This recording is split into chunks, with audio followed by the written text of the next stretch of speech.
காலையிலேயே அவரோடு அமர ஆரம்பிச்சிட்டிங்கன்னா அந்த நாளில் எழும்புற அத்தனை பிரச்சனை, அத்தனை தேவை, அத்தனை போராட்டம், அத்தனை பலவீனமும் உங்கள் காலுக்கு கீழே தான் இருக்குமே தவிர ஒரு நாள் உங்கள் தலைக்கு மேலே போகவே போகாது. ஏன்னா நீங்கள் அவரோட உட்கார்ந்து இருக்கீங்க.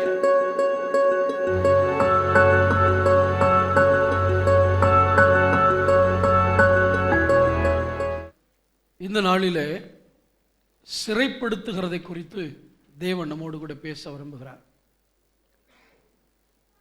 பைபிளில் ஆண்டவர் மனிதனுக்கு முதல் கொடுத்த ஆசீர்வாதம் என்னவென்றால் அவன் கீழ்ப்படுத்தி ஆளுகை செய்வது. ஆதியாமத்தின் புத்தகத்திலே இதை நாம் வாசிக்கிறோம். ஆதியாமத்தின் புத்தகத்துக்கு திருப்பிக் கொள்ளுங்கள். 1ஆம் அதிகாரம் 28ஆம் வசனத்தை வாசிக்கலாம். பின்பு தேவன் அவர்களை நோக்கி, நீங்கள் பலுகி பெருகி பூமியை நிரப்பி அதை கீழ்ப்படுத்தி சமுத்திரத்தின் மச்சங்களையும் ஆகாயத்து பறவைகளையும் பூமியின் மேல் நடமாடுகிற சகல ஜீவ ஜந்துக்களையும் ஆண்டு கொள்ளுங்கள் என்று சொல்லி தேவன் அவர்களை ஆசீர்வதித்தார். கீழ்ப்படுத்தி ஆண்டு கொள்ளுங்கள், இதான் ஆண்டவர் மனிதனுக்கு முதலாய் கொடுத்த ஆசீர்வாதம் என்று சொல்லி அவர்களை ஆசீர்வதித்தார். இன்றைக்கு திருச்சபைக்கு வந்திருக்கிற பிள்ளைகள் நான் ஆள பிறந்தவன் என்பதை மனதில் கொள்ள வேண்டும். எல்லாம் சொல்லுங்க பார்க்கலாம். நான் எதற்காக பிறந்தவன்? ஆள்வதற்காகவே தேவன் என்னை படைத்தார். கீழ்ப்படுத்தக்கூடிய ஒரு சக்தியை தேவன் நமக்குள்ளே வைத்திருக்கிறார். கீழ்ப்படுத்தி ஆண்டு கொள்ளுங்கள். எதை? பூமியில் இருக்கிற எல்லாவற்றையும். பூமியையோ குடியிருப்புக்கென்று படைத்தார். மனிதனுக்காகத்தான் பூமியை படைத்தாராம். மற்ற கிரகங்களையெல்லாம் எதுக்காக ஆண்டவர் படைச்சார்னு தெரியாது. ஆனால் இந்த பூமியை உண்டு பண்ணதற்கு ஒரே ஒரு நோக்கம், மனிதனை வைப்பதற்காக, தன்னுடைய சாயலில் படைக்கப்பட்ட மனிதனை வைப்பதற்காக தேவன் இந்த பூமியை படைத்தார். இந்த பூமிக்கு ஆண்டவனாக தேவன் மனிதனைத்தான் வைத்திருக்கிறார்.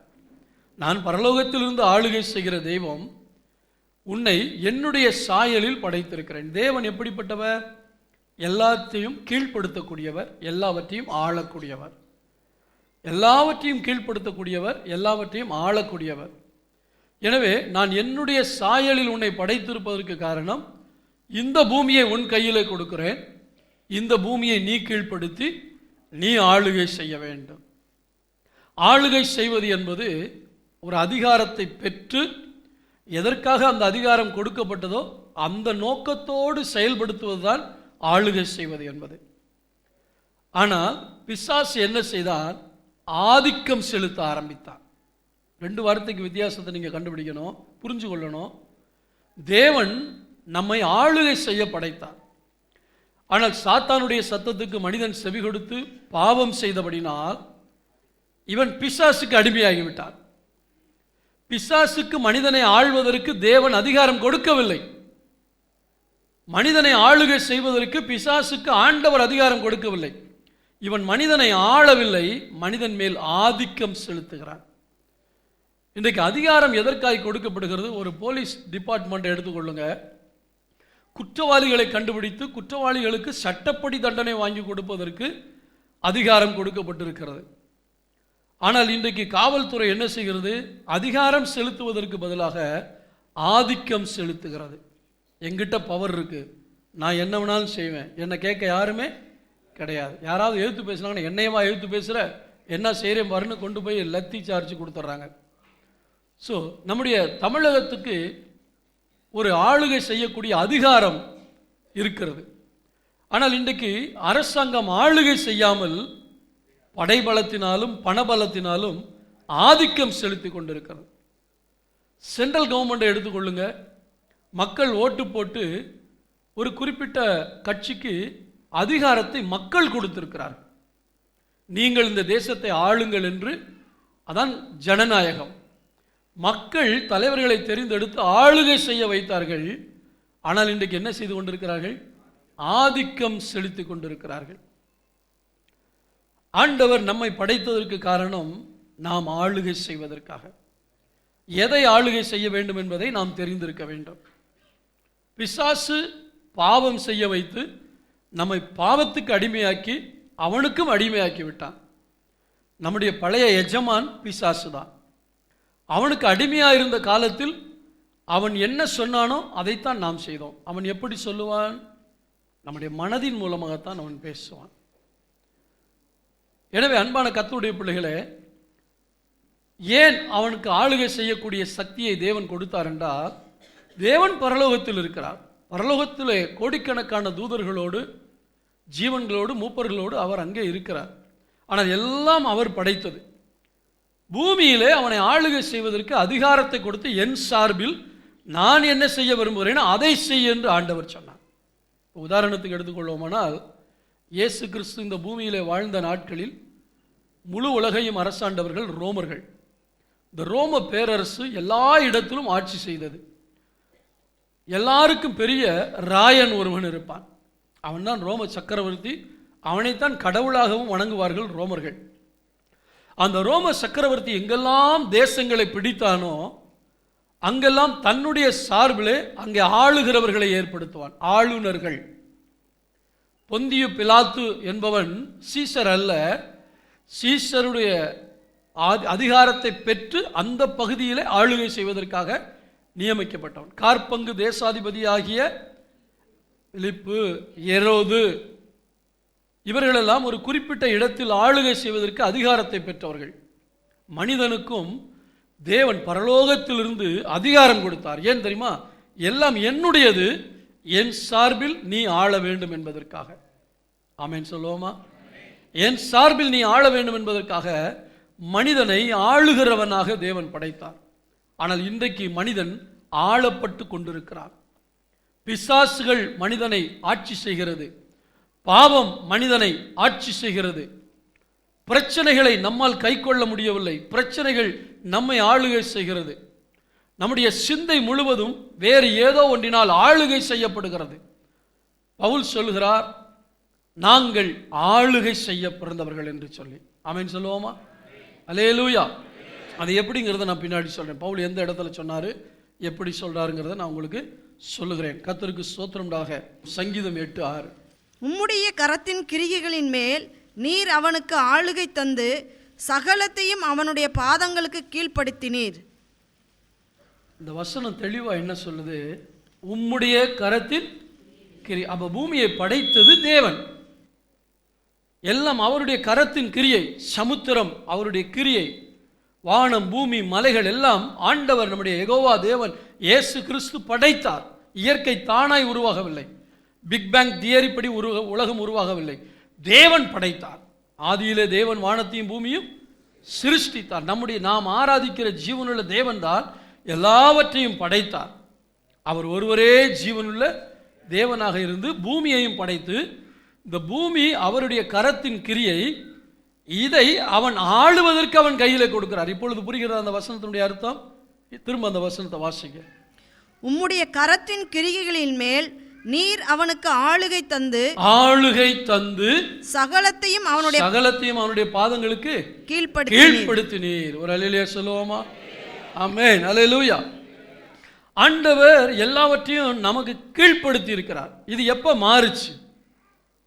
பிசாசுடைய சத்தத்துக்கு செவி கொடுக்கும் போது அல்லது கொடுத்த போது ஆதாம் தன்னுடைய ஆளுகையை இழந்து விட்டார். பாவம் இவனுக்குள் வந்து பாவம் இவனை ஆள ஆரம்பித்து விட்டது. எனவே இவனால் வேறு எதையுமே ஆள முடியாமல் பிசாசுடைய கண்ட்ரோலுக்குள்ள வந்துட்டான். எத்தனை பேர் கிராமங்களில் பொம்மலாட்டம் பார்த்துருக்கீங்க? பொம்மலாட்டம், நான் சொல்றது பப்பட் ஷோ இல்லை, பொம்மலாட்டம். இந்த மேலேருந்து கீழே பொம்மைகள் இருக்கும், நூலு கட்டி மேலேருந்து விரலை ஆட்டுவாங்க. அதுக்கேற்ற மாதிரி இன்னைக்கு பிசாசு அநேகரை தன்னுடைய கண்ட்ரோலுக்குள்ளே வைத்து இவர்கள் விரும்புகிறபடி செய்ய முடியவில்லை. அவன் அவர்களை ஆளுகை செய்து கொண்டிருக்கிறான்.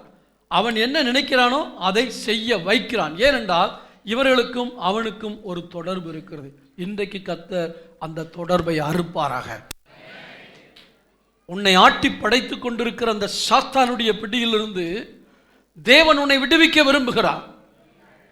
நீ ஆளுகை செய்ய பிறந்தவனே தவிர ஆளப்படக்கூடியவன் அல்ல. இன்னைக்கு முழு உலகத்திலும் விசேஷமா இயேசுவை ஏற்றுக்கொண்டவர்கள் கூட ஆண்டவரை விட்டு மறுபடியும் பிசாசுக்கு இடம் கொடுக்கும் பொழுது அந்த ஆளுகைக்குள்ளே அவன் வந்துடுறான். நீ என்னுடைய ஆள், நான் உன்னை ஆளுகை செய்வேன் என்று அப்படியாக அவன் வந்து விடுகிறான். ஸ்தோத்திரம். லூக்கா 9ஆம் அதிகாரம் 1ஆம் வசனத்தை வாசிக்கலாம். அவர் தம்முடைய 12 சீஷரையும் வரவழைத்து சகல பிசாசுகளையும் துரத்தவும் வியாதி உள்ளவர்களை குணமாக்கவும் அவர்களுக்கு வல்லமையும் அதிகாரமும் கொடுத்து. ஆண்டவர் இயேசு இந்த பூமியிலே வந்தபோது தனக்கென்று 12 சீஷர்களை தெரிந்தெடுத்து எதை கொடுக்கிறார் என்பதை நன்றாக கவனிக்க வேண்டும். வல்லமையும் அதிகாரமும், பவர் அண்ட் அத்தாரிட்டி. எதுக்கு கொடுக்கிறாரு? இதுவரைக்கும் உன்னை ஆளுகை செய்து கொண்டிருக்கிற இந்த பிசாசை நீ துரத்துவதற்காக. ஒரு அல்லேலூயா சொல்லுவோமா? பிசாசுக்கு அடிமையாகவே வாழ்ந்த காலங்கள் முடிந்தது. இயேசு என்றைக்கு கல்வாரி சிலுவையிலே நமக்காக இரத்தம் சிந்தி மரித்தாரோ அப்பொழுதே அவன் தலையை தேவன் நசுக்கி விட்டார் என்று வேதம் சொல்கிறது. அவனை தோற்கடித்து விட்டார் தேவன். தோற்கடிக்கப்பட்ட பிசாசு தான் இன்னும் ஜெயம் இருக்கிறது போல உங்களிடத்தில் நடித்து கொண்டு உங்களை பாவம் செய்ய வைத்துக் கொண்டிருக்கிறார். தேவனுக்கு விரோதமான காரியங்களை செய்ய வைத்துக் கொண்டிருக்கிறார். இயேசு கிறிஸ்து என்றைக்கு கல்வாரி சிலுவையில் இரத்தம் சிந்தி மரித்தாரோ அன்றைக்கு எல்லாருக்கும் கிடைத்து விட்டது இந்த ஆளுகை செய்யக்கூடிய தன்மை. அன்றைக்கு சீஷர்களுக்கு மட்டும் கொடுத்தார். ஏனென்றால் சீஷர்களை ஆண்டவர் உருவாக்கி தன்னுடைய வல்லமை அவர்களுக்கு கொடுத்து, நீங்கள் போய் பிசாசுகளை துரத்துங்கள், வியாதிகளை குணமாக்குங்கள் என்று ஆண்டவர் சொல்லி வல்லமையும் அதிகாரத்தையும் கொடுத்தார். எத்தனை பேர் விசுவாசிக்கிறீங்க இயேசுனுடைய பிள்ளைகள் எல்லாருக்குமே இதை கர்த்தர் கொடுத்திருக்கிறாருன்னு? ஆனால் நம்ம நம்புறதில்லை. நம்ம சொல்றோம், ஆம் ஆண்டவர் எனக்கு வல்லமை கொடுத்திருக்கிறார், அதிகாரம் கொடுத்திருக்கிறார். ஆனால் நீங்க அந்த வல்லமையும் அதிகாரத்தையும் வைத்து ஆளுகை செய்கிறீர்களா? இல்லாவிட்டால் இன்னும் ஆளப்பட்டு கொண்டிருக்கிறீர்களா? கொஞ்சம் யோசிச்சு பாருங்க. ஆண்டவர் ஆளுகை செய்தான் நம்மை படைத்தார்.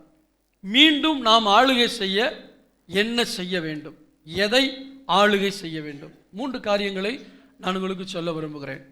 எப்போ மனிதன் மறுபடியும் அந்த அதிகாரத்தை பெற்றுக்கொள்ள முடியும்?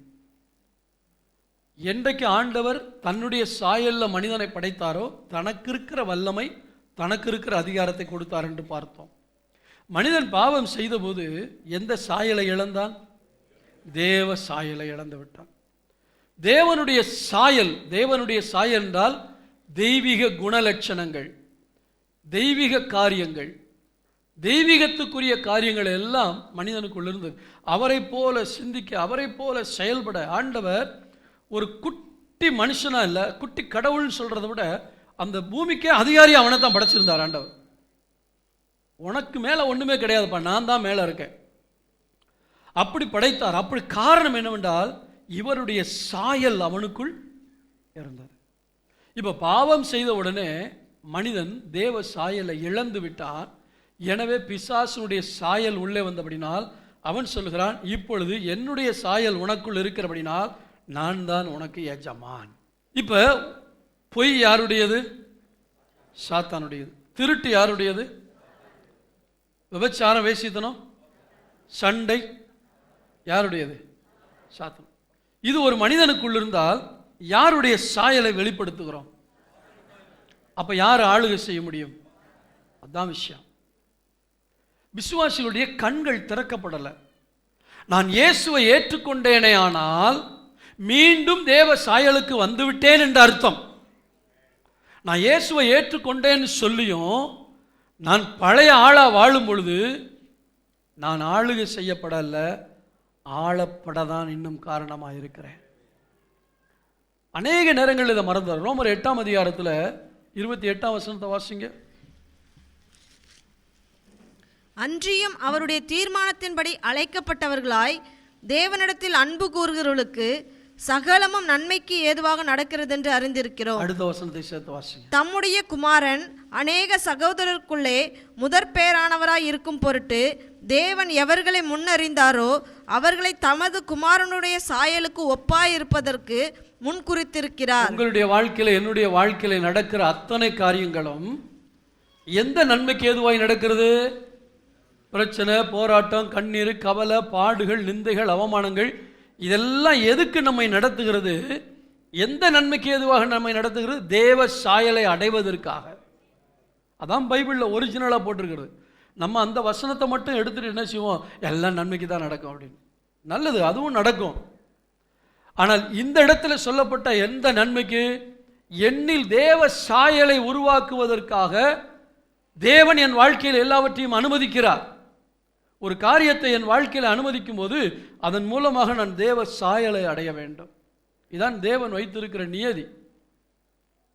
இப்பொழுது ஏன் தேவ சாயலை கொடுக்கிறார்? தேவ சாயல் அடைந்தால்தான் தேவனுடைய அதிகாரத்தை மறுபடியும் பெற்றுக்கொள்ள முடியும். இப்போ யோசிச்சு பாருங்க, உங்களுக்குள்ள தேவ சாயல் இருக்குதா? தேவ சாயல் இல்லாமல் மீண்டும் சாத்தானுடைய சாயல் இருந்துச்சுன்னா நீங்க தேவனுடைய வல்லமையும் தேவனுடைய அதிகாரத்தை என்ன செய்ய முடியாது? சத்தம் போடலாம், சத்தத்தில் அதுக்கு பேர் வாய்ஸ் கிடையாது, நாய்ஸ். அப்ப முதலாவது நான் மீண்டும் ஆளுகை செய்கிறவனாக இருக்க வேண்டுமானால், இப்ப எதை ஆளுகை செய்யணுங்கிறத கீழே நான் உங்களுக்கு சொல்ல போறேன். ஆளுகை செய்கிறவனாக இருக்க வேண்டும் என்றால் எனக்குள் தேவ சாயல் உருவாக்கப்பட வேண்டும். அப்ப தேவ சாயல் உருவாக்கப்பட்டது எப்படி? எப்படி மக்கள் கண்டுபிடிப்பாங்க? நான் தேவ சாயல் இருக்கேங்கிறத மக்கள் எப்படி கண்டுபிடிப்பாங்க? நான் பப்ளிக்ல நடந்து கொள்ளுகிற முறை, என் வாழ்க்கை முறை, என் பேச்சு, என் செயல், என்னுடைய ஆட்டிடியூட், என்னுடைய அப்ரோச், என்னுடைய ஆக்ஷன், இதுதான் நான் தேவ சாயலா பிசாசுடைய சாயலாங்கிறத எனக்கு வெளிப்படுத்துகிறது. இந்த பிசாசுடைய சாயல் உள்ளே இருக்கிற வரைக்கும் வாயில இயேசுவின் நாமத்தை போ பிசாசுன்னு சொல்லலாம், ஆனா அவன் சிரிப்பான். ஏன் தெரியுமா? நீ என்னுடைய சாயலில் இருந்து கொண்டு என்னை துரத்த முடியாது. நீ என்னை துரத்த வேண்டுமானால் யாருடைய சாயலுக்கு மாற வேண்டும்? தேவனுடைய சாயலுக்கு நீ மாறினால்தான் என் மேல் அதிகாரம் செலுத்த முடியும். தேவ பிள்ளைகளே, இன்னும் பாவத்திலோ அசுத்தத்திலோ இல்லாவிட்டால் தெய்வீக குணலட்சணங்களிலோ குறைவாய் இருப்பீர்கள் என்றால் ஒன்றை தெரிந்து கொள்ளுங்கள், அதை மேற்கொள்ள வேண்டும் என்றால் தேவ சாயலை அடைய வேண்டும். தேவ சாயல் என்பது தெய்வீக குணலட்சணங்கள்.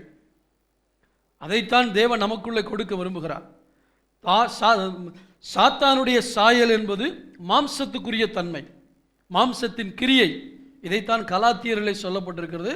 மாம்சத்தின் கிரியைகள் வெளியரங்கமாக இருக்கின்றன. அப்படின்னா வெளியரங்கமாக இருக்குன்னா அது எப்படி வெளியே வந்துடும், அதான் அதனுடைய அர்த்தம். ஒரிஜினல் அர்த்தம் என்னது? நீ சாத்தானுடைய சாயல்ல இருந்தா அந்த மாம்சத்தின் கிரியை எப்படியாவது ஒன்னே அறியாம என்ன செய்யும்? வெளியே வந்துடும். எடுத்து வாசிங்க, அந்த கலாத்தியர் 5ஆம் அதிகாரத்தில் சொல்லப்பட்டது. மாம்சத்தின் கிரியைகள் வெளியரங்கமாய் இருக்கின்றன, அவை நல்ல கவனிங்க, ஒன்னொன்னா வாசிக்க போறோம். ஒன்னொன்னா உங்கள்கிட்ட இருக்குதான்னு செக் பண்ணிக்கங்க. சரியா? வாசிங்க சிஸ்டர். விபச்சாரம், நல்ல கவனிங்க. விபச்சாரம், எத்தனை பேரு விபச்சாரத்தில் இருக்கும்? வேதம் சொல்லுகிறது, ஒரு ஸ்திரியை இச்சையோடு பார்க்கிறவன். கொஞ்சம் நிறுத்தி நிதானமா யோசிச்சு பாருங்க. சகோதரர்களை பார்த்து கேட்கிறேன், உங்க கண்ணு பரிசுத்தமா இருக்குதா? உங்க கண்ணு பரிசுத்தமா இருக்குதா? வாழ்க்கையிலே ஆண்டவர் அழகை ரசிக்கக்கூடிய தன்மையில் தான் படைத்திருக்கிறார். நான் யூத்துக்கெல்லாம் தான் டீச் பண்றேன். சில நேரத்தில் அப்படியே ஒரு பார்வை சரியில்லாம பார்த்துட்டா அந்த குற்ற மனசாட்சியில் பிடிக்கப்பட்டு வாலிபர்கள் ஜெபத்தை எழுந்து விடுகிறார்கள். அழகை ரசிப்பது பாவம் அல்ல, அது எதங்கிறத நான் சொல்றேன். ஒரு மரம் அழகாக இருக்கிறது, அதை ரசிக்கிறோம், அது இச்சை அல்ல. ஒரு குழந்தை அழகாக இருக்கிறது, அந்த குழந்தை அழகாக இருக்கிறது, ரசிக்கிறோம், கொஞ்சுகிறோம், அதில் இச்சை இல்லை. ஒரு பில்டிங் அழகா கட்டி வச்சிருக்காங்க, அந்த பில்டிங்கை பார்த்தா எவ்வளவு அழகா இருக்குன்னு ரசிக்கிறோம். இந்த ரசிக்கிற தன்மையை தேவன் தான் நமக்குள் வைத்திருக்கிறார். அதே போல ஒரு ஆணோ பெண்ணோ அழகாய் போகும்பொழுது கண் பார்க்கத்தான் செய்யும், ஆனால் அதில் உனக்குள்ள இச்சையின் பார்வை வரக்கூடாது. ஒரு பெண்ணை பார்க்கிறவன் என்று ஆண்டவர் சொல்லவில்லை. அப்படின்னா எல்லாரும் நரகத்துக்கு தான் போகணும். என்ன சொல்ல? ஒரு பெண்ணை, அப்போ ஒரு ஆணை இச்சையோடு. இப்ப இதுல நீங்க ஜெயிச்சிட்டீங்களாங்கிறத கொஞ்சம் செக் பண்ணி பாருங்க. நான் குறிப்பு 1, 2, 3, 4 நான் சொல்லிட்டு போக விரும்பல. இன்னைக்கு சபையில ஒரு சுத்திகரிப்பு உண்டாக வேண்டும். சிலர் லிட்டரலாகவே விபச்சார ஆவியில விழுந்திருக்கலாம். அப்படிப்பட்டவர்களுடைய ஆவி சபையை பாழாக்கிவிடும். அப்படிப்பட்டவர்களுடைய ஆவி சபையை பாழாக்கிடும். கண்ட காரியத்தை மேய்ஞ்சிட்டு வர்றது, கண்ட இடத்துல போய் கண்ட காரியத்தை பார்க்கறது. இன்னைக்கு உங்களுடைய விபச்சாரங்கிறதோட நிப்பாட்டிக்கிட்டேன். ஒரு ஸ்திரியை, ஒரு பெண்ணை காம வேட்கையோடு ஒருவன் பார்ப்பான் என்றால் அவன் விபச்சாரம் செய்தாகிவிட்டது. அதே போல ஒரு பெண் ஒரு ஆணை பார்க்கும் பொழுது தவறான எண்ணத்தோடு பார்த்தால் நீ ஒரு விபச்சாரி. அதான் பைபிள் சொல்லுது. இந்த மாம்சத்தின் கிரியை உனக்குள் இருக்கும் பொழுது நீ தேவ சாயலை அடைந்தேன் என்று எப்படி சொல்ல முடியும்?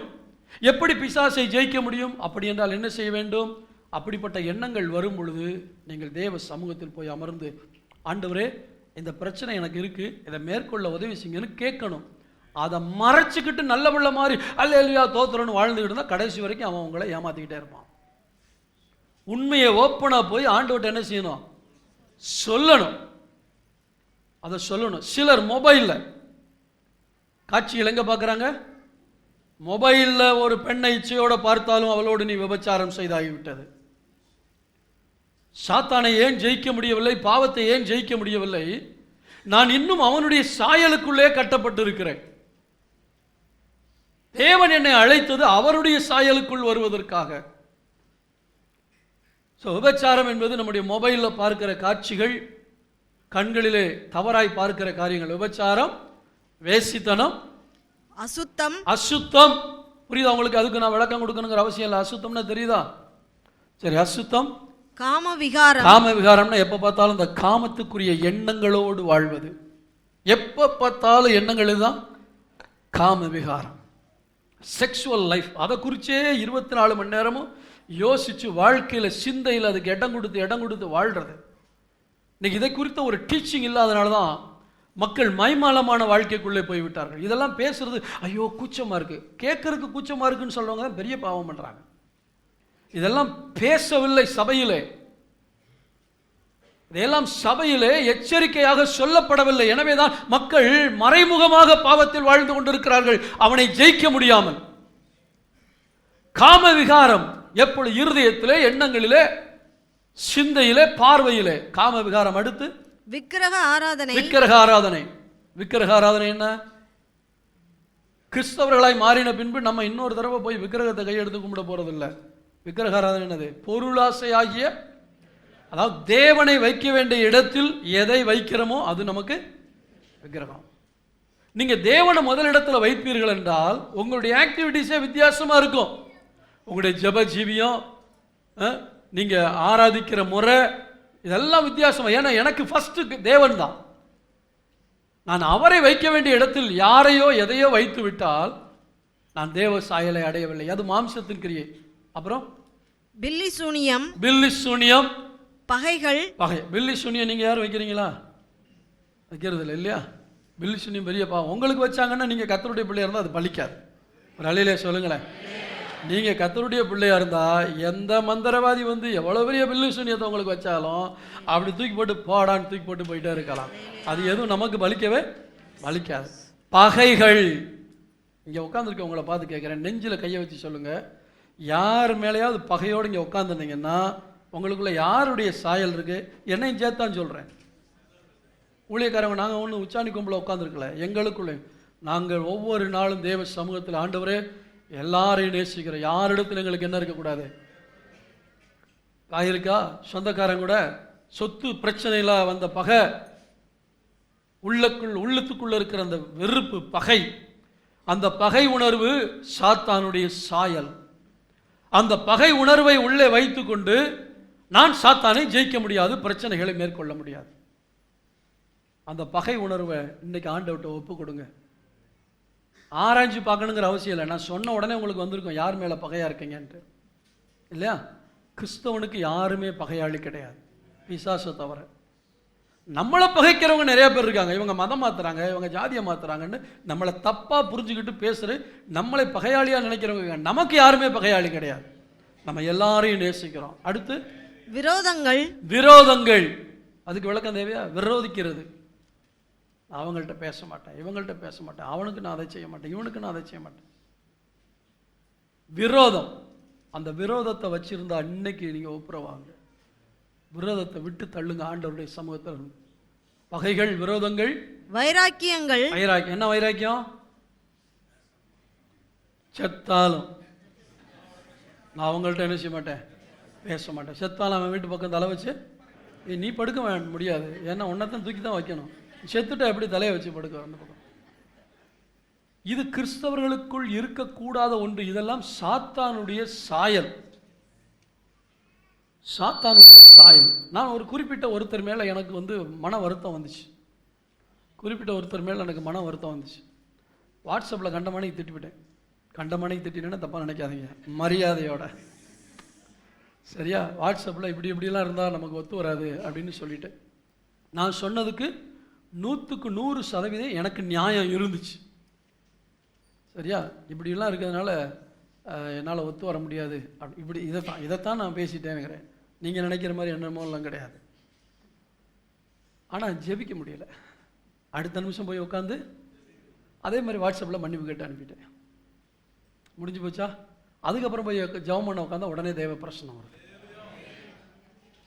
இன்னைக்கு எத்தனை பேர் ஜெப வாழ்க்கையில் கஷ்டப்படுறீங்க, ஜெபிக்க முடியாமல். கர்த்தர் காட்டுறாரா இல்லையா? நீங்கள் ஜெபிக்க உட்காந்த உடனே சில காரியங்களை காட்டுவார். உன் வைராக்கியம் எங்கெங்கெல்லாம் இருக்குது, இதெல்லாம் மாற்றுன்னு சொல்லுவார். நம்ம என்ன செய்கிறோம்? அவர் சொல்கிறத செய்யக்கூடாதுங்கிற வைராக்கியத்தில் இருக்கோம். ஏற்கனவே வைராக்கியத்தில் இருக்கோம். ஆண்டவர் நமக்கு உணர்த்துறாரு, நான் செத்தாலும் இதெல்லாம் செய்ய மாட்டான். யார்கிட்டயே வைராக்கியம் பாராட்டுறோம்? தேவனிடத்திலே வைராக்கியம் பாராட்டக்கூடிய அளவுக்கு சாத்தான் நம்ம என்ன செய்யறான்? ஆளுகை செய்ய ஆரம்பிக்கிறான். பகைகள், வைராக்கியங்கள், கோபங்கள். கோபங்கள். ஐயா, கோபப்படாதவங்க அல்லையிலே சொல்லுங்க. என்ன ஒரு அல்லையிலே வர மாட்டேங்குது கோபம். இந்த கோபங்கிறது எல்லா மனுஷனுக்கும் உண்டு. யாராவது கோபமே இல்லைன்னு சொன்னீங்கன்னா அந்த மாதிரி ஏமாத்துறாள் உலகத்தில் இல்லைன்னு அர்த்தம். கோபம் என்பது தேவன் கொடுத்த ஒரு குணம். பிசாசு மேலே கோபம் வருதா இல்லையா? இப்போ கோபமே இல்லாட்டி எப்படி அவன் மேலே பிசாசு மேலே கோபம் வரும்? ஒருத்தன் அநீதியாக நடக்கிறான், கோபம் வருதா இல்லையா? தேவன் கோபப்பட்டாருன்னு போட்டுக்க, அப்பா அவர் பாவியா? இல்லை, கோபம் பாவம் அல்ல. அந்த கோபம் உன்னை பாவம் செய்ய வைத்து விடக்கூடாது. புரியுது உங்களுக்கு? அப்போ கோபம், பிள்ளைங்க தப்பு பண்ணும்போது நமக்கு என்ன வருது? கோபம் வருது. இயேசு கிறிஸ்து கோபப்பட்டாரா? ஷாட்டை எடுத்தார். பிதா கோபப்பட்டாரா? கோபப்பட்டார். ஒரு நிமிஷத்தில் இவனை அதமாக்கிடுவேன், கடும் கோபம் உண்டார். அப்ப இந்த கோபம் பாவத்துக்கு ஏதுவான கோபம் அல்ல, சீர்படுத்துவதற்கு ஏதுவான கோபம். அந்த கோபம் உங்களுக்குள்ள இருந்துச்சுன்னா பரவாயில்ல. சீர்படுத்துறதுக்குரிய கோபமா இல்லாம சண்டையின் கோபமா இருந்தால் அது பாவம். அதான் கோபம் கொண்டாலும் நீங்க என்ன செய்யக்கூடாது? பாவம் பண்ணக்கூடாது. பகை, கோபங்கள், சண்டைகள். சண்டைகள். பிரிவினை. எங்கெல்லாம் சண்டை போட்டீங்க? சமீபத்தில் எங்கெல்லாம் சண்டை போட்டீங்க? யோசிச்சு பாருங்க. இது யாருடைய சாயல்? சாட்சாத் சாத்தானுடைய சாயல். நேற்றுக்கு நான் அந்த காசிமேடு பக்கத்துல இருந்து அப்படி வேகமாக வந்துக்கிட்டு இருக்கேன். ஒரு அம்மாவும் ஒரு ஆளும். நான் ஸ்கூட்டரில் வந்துக்கிட்டே இருக்கேன்.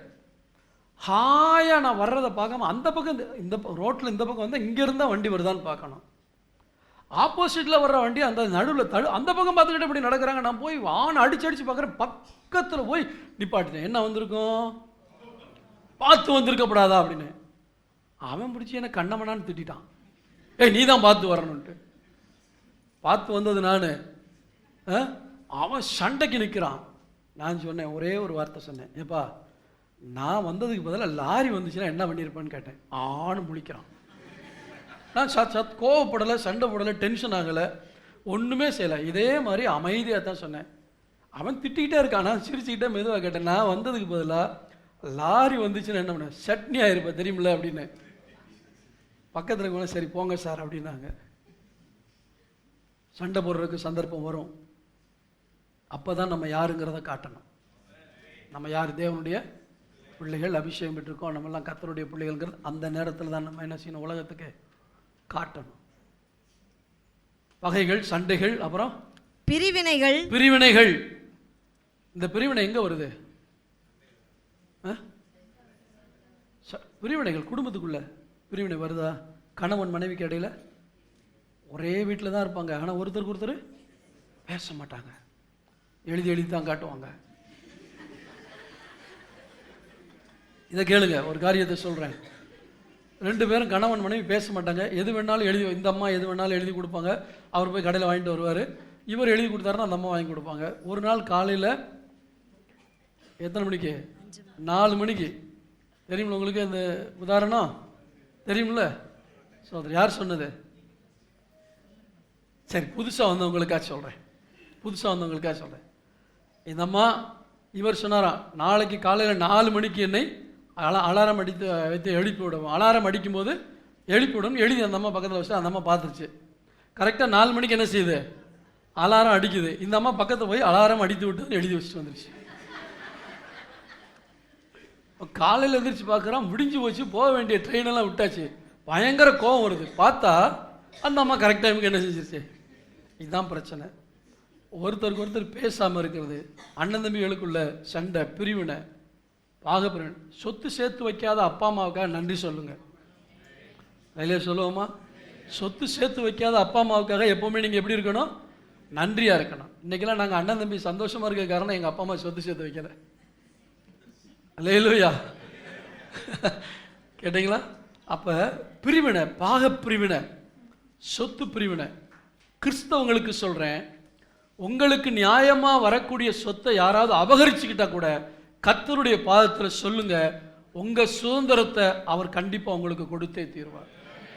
ஆனால் நீங்கள் போட்டி போடாதீங்க, சண்டை போடாதீங்க, கோர்ட்டு கேஸுன்னு போகாதீங்க. கர்த்தருடைய கரத்தில் விட்டு கொடுங்க. சட்டப்படி எடுக்க வேண்டிய ஆக்ஷன் எடுங்க. சட்டம் நமக்கு உதவி செய்யும். சட்டப்படி செய்ய வேண்டியதை செய்யணும். சண்டை போடக்கூடாது. அவன் விழுங்கின ஆஸ்தியை கர்த்தர் கொண்டு வருவார். அவன் வயிற்றிலிருந்தும் கர்த்தரதை கொண்டு வருவார்னு சொல்லப்பட்டு. எனவே கர்த்தருடைய பிள்ளைகளே, அப்புறம் மார்க்க பேதங்கள்னா புரியுதா? கிறிஸ்தவர்களுக்குள்ள இருக்க மார்க்க பேதத்தை சொல்றேன். அவங்கெல்லாம் சிஎஸ்ஐ, நாங்கள் பேச மாட்டோம். எந்த ஐயா இருந்தாலும் ஒழுங்கான ஐயா நமக்கு இருந்தால் தான் பரலோகத்துக்கு போய் சேருவான். எல்லாம் ஒரே ரத்தத்தில் கழுவப்பட்ட தேவ பிள்ளைகள். ஆமென் சொல்லுமா? அவங்கெல்லாம் சிபிஎம், அவங்கெல்லாம் அசம்பிளிஸ் ஆஃப் காடு, சர்ச் ஆஃப் காடு. இன்னைக்கு எத்தனை பேருக்குள்ள மார்க்க பேதங்கள்? நமக்கு ஒரே தேவன். இதைத்தான் புறஜாதி ஜனங்கள் சொல்லி கட்டுறாங்க. உங்களுக்குள்ளே 1000 பிரிவு இருக்கு. ஏன்ட்ட கேட்டாங்க, உங்களுக்குள்ளே 1000 பிரிவு இருக்கு. நான் சொன்னேன், ஐயா சிலபஸ் ஒன்று தான், போர்டு தான் வித்தியாசம், சிலபஸ் ஒன்று தான். அவனுக்கு புரிஞ்சு போச்சு. என்ன ஜான்சி மெட்ரிகுலேஷன் ஸ்கூலு, ருக்குமணி வித்யாலயா அப்படின்னு ஏகப்பட்ட பேர் போர்டு இருந்தாலும் சிலபஸ் ஒன்று தானே. அப்போ ஒன்று தானே ஃபாலோ பண்ணுங்க. அதை மாதிரி தான் எங்களுக்கு அந்தந்த இயக்கத்துக்கு நாங்கள் ஒரு பேர் வச்சுக்கிட்டோமே தவிர ஒரே தெய்வத்தை தான் நாங்கள் என்ன செய்கிறோம், காப்பாடுறோம். புரியுதா உங்களுக்கு? அதனால் கிறிஸ்தவர்கள் உபதேசத்தில் சரியில்லாதவங்க கிறிஸ்தவங்களே கிடையாது. உபதேசத்தில் சரியாக இருந்தோம், அவங்கள்ட்ட அபிஷேகம் இல்லை, இவங்கள்ட்ட அது இல்லை இது இல்லைன்ட்டு நம்ம பிரிவினை பார்க்கக்கூடாது. எல்லா சபையாரையும் நேசிக்கணும். அதான் தெய்வீக தன்மை. அல்லேலூயா. அதான் தேவனுடைய சிந்தை. சரி, வேற என்ன இருக்குதா? பொறாமைகள். எனக்கு இல்லைங்கிறது பிரச்சனை இல்லை, அவனுக்கு கிடைச்சிருச்சேங்கிறதான் பிரச்சனை. பொறாமை எப்படி வருது? அவனுக்கு கிடைச்சிருச்சுங்கிறது இல்லை. இப்போ இவர் கார் வச்சிருக்காரு, பக்கத்து வீட்டுக்காரவங்க, இவர் வந்து பென்ஸ் கார் வச்சிருக்காரு வச்சுக்க, பக்கத்து வீட்டுக்காரங்க ஒரு மாருதி கார் வாங்கினா பொறாமை வராது. ஏன்னா இவங்களை விட கீழே இருக்காங்க. ஆனால் இவரை விட ஆடி கார் வாங்கிட்டாருன்னு வச்சுங்க, இருக்கிற சந்தோஷம் போயிடும். இன்னைக்கு தேவ பிள்ளைகளுக்கு ஏன் சந்தோஷம் போகுது தெரியுமா? இல்லைங்கிறதுனால இல்லை, அவன்கிட்ட இருக்கிறது என்கிட்ட இல்லையே. அந்த பொறாமைகள். பொறாமையோ வென்றால் இருக்கிறதையும் எடுத்துட்டு விட்டோம், எலும்புருக்கி. அப்புறம் கொலைகள், வெறிகள். இது நான் ஏன் இவ்வளவு முக்கியத்துவம் கொடுக்குறேன்னா, இதை மாத்திட்டீங்கன்னா ஆளுகை செய்கிற சக்திக்கு வர முடியும். கொலைகள் யாரு? எத்தனை பேர் இங்கே கொலைகாரா இருக்கீங்க? யாராவது கொண்டவங்க இருக்கீங்களா? பைபிள் யாரை கொலைகாரன்னு சொல்லுது? தன் சகோதரனை பகைக்கிறவன் மனுஷ கொலை பாதகனாக இருக்கிறான். உன் சகோதரனை நீ பகைப்பாயானால் நீ கொலைகாரன் என்பதை வேதம் சொல்லுகிறது. அதனால என்ன பண்ணிடணும், இனிமேல் நான் பகைக்க மாட்டேன் ஆண்டவரே, அந்த எண்ணத்துக்கு வந்துடணும். கொலைகள், வெறிகள், வெறித்தனமாக செயல்படுறது. சில பிள்ளைகளுக்கு பாருங்க, சில நேரத்தில் எப்படி நிற்பாங்க, வெறி பிடிச்ச மாதிரி நிற்பாங்க. வெறிகள். களியாட்டுனா என்னது?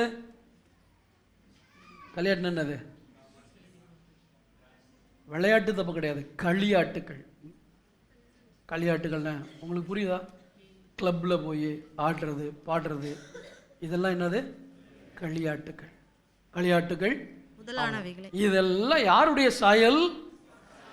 ஐயா, இவ்வளவு காரியத்தை எனக்குள்ள வச்சுக்கிட்டு நான் பிசாசை விரட்ட முடியுமா? அதனால தான் என்னால் ஆளுகை செய்ய முடியலை. இப்போ நான் ஆளுகை செய்யணும்னா எந்த சாயல் வரணும்? தேவனுடைய சாயல் வரணும். தேவனுடைய சாயல் என்பது ஆவிக்குரிய தன்மை. அதை பற்றி என்ன போட்டிருக்கு? ஆவியின் கனியோ அன்பு. ஏங்க, அன்பு இருந்தால் போதும், எல்லாத்தையும் அடிச்சு போட்டுரும். அன்பு இருந்தால் அடிச்சு போட்டுறேன்னு அர்த்தம், எல்லாத்தையும் சரி செஞ்சிடும் அன்பு. சோத்திரம். சமீபத்தில் நான் ஒரு புத்தகம் வாசித்து கொண்டிருந்தேன். நான் அடிக்கடி என்னுடைய ஸ்டேட்டஸில் சில விளக்கங்கள்லாம் போடுவேன். நான் அன்னைக்கு புஸ்தகம் படிக்கிறதுலேருந்து,